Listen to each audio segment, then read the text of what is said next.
आता पाहणार आहोत मोठ्या बातम्या।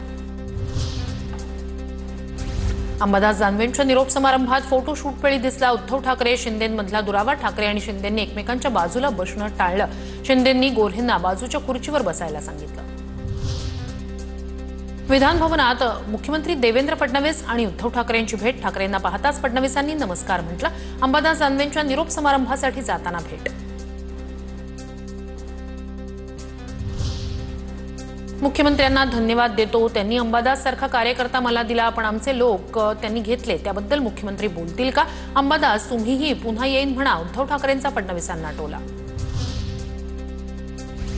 प्रकाश महाजन अमित ठाकरेंच्या भेटीसाठी रवाना। उघड नाराजीनंतर बाळा नांदगावकर आणि अमित ठाकरेंचा प्रकाश महाजनांना फोन।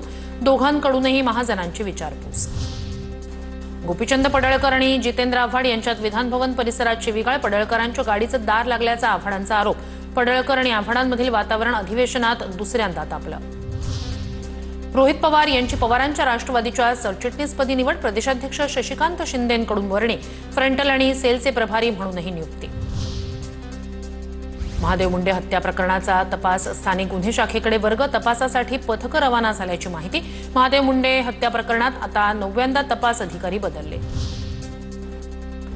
गडचिरोलीतील अतिदुर्गम भाग असलेल्या मरकणार ते अहेरी बस सेवा सुरू। स्वातंत्र्यानंतर प्रथमच या परिसरात बस सेवा। मुख्यमंत्री फडणवीसांची ट्विट करत माहिती।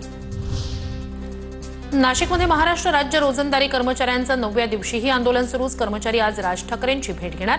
आश्रमशाळेतील रोजंदारी शिक्षकांना काढून बाह्य स्रोतांद्वारे भरतीच्या निर्णयाला विरोध।